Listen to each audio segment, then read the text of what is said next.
7 अक्टूबर 2023 ये वो तारीख है जिसने गाजा की रातों से नींद और आसमान से रंग छीन लिए।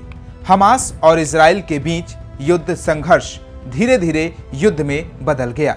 पहले मिसाइलें गिरी, फिर घर गिरे और फिर उम्मीदें। गाजा नक्शे पर एक नाम नहीं बल्कि खंडहरों का एक सागर है।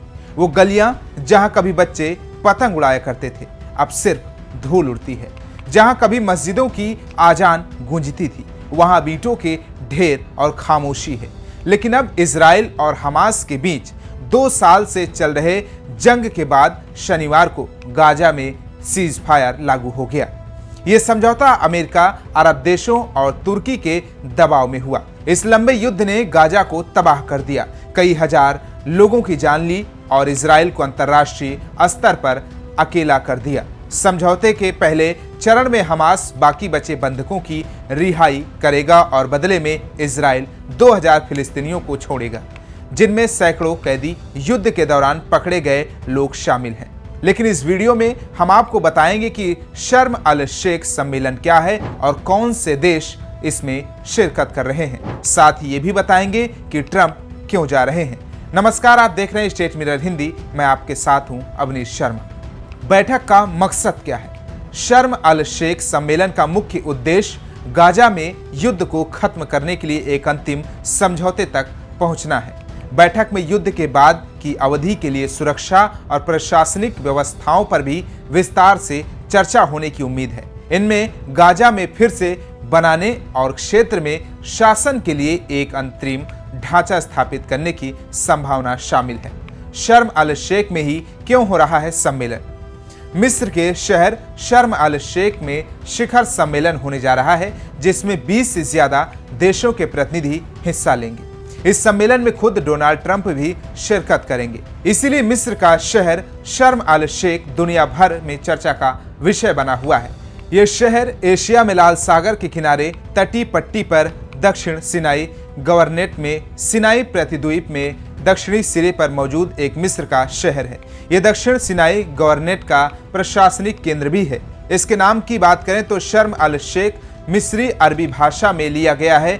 कभी कभी इसे शांति का शहर भी कहा जाता है। इसकी वजह है कि यहाँ अक्सर अंतर्राष्ट्रीय शांति सम्मेलन होते रहते हैं। इसके एक दिलचस्प इतिहास की बात करें तो यह शहर कभी इजराइल के कब्जे में भी रहा है। 1956 के सुएज संकट के दौरान इजराइल ने इस शहर पर अपना कंट्रोल बना लिया था। हालांकि अगले ही साल 1957 में उसे वापस करना पड़ा। इसके बाद से 1967 तक यहाँ संयुक्त राष्ट्र की सेना भी तैनात रही। फिर 1967 में मिस्र के जरिए संयुक्त राष्ट्र बल को वापस बुलाने और जलडमरू मध्य को बंद करने की वजह से 6 दिवसीय युद्ध शुरू हुई। फिर से इस जंग में इजराइल ने शर्म अल शेख पर कब्जा कर लिया। आज ये शहर एक इजराइल और हमास के बीच शांति समझौता का मुख्य केंद्र बन गया है।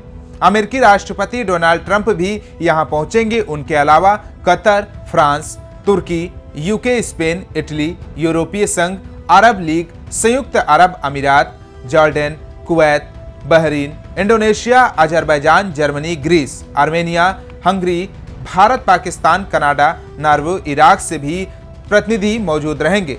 अब समझिए कि ट्रंप की रणनीति क्या हो सकती है। कुछ रिपोर्ट्स में बताया गया है कि ट्रंप का ये कदम सिर्फ कूटनीतिक नहीं बल्कि राजनीतिक रणनीति भी है। अमेरिका में ट्रंप दोबारा वैश्विक नेतृत्व की छवि बनाना चाहते हैं। उनका संदेश साफ है कि मैं ही वो शख्स हूं जो मिडिल ईस्ट में शांति ला सकता हूं। वो गाजा के पुनर्निर्माण के जरिए अरब देशों से संबंधों सुधारने की कोशिश कर रहे हैं ताकि अमेरिका की साख फिर से मजबूत दिखे।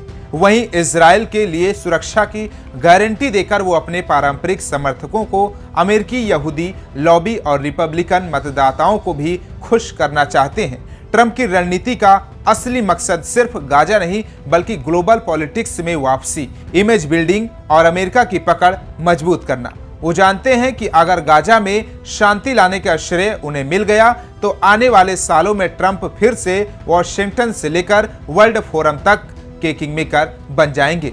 तो कैसा लगा हमारा वीडियो? कमेंट बॉक्स में फीडबैक जरूर दीजिए। बाकी तमाम देश और दुनिया की खबरों को देखने के लिए देखते रहिए स्टेट मिरर हिंदी।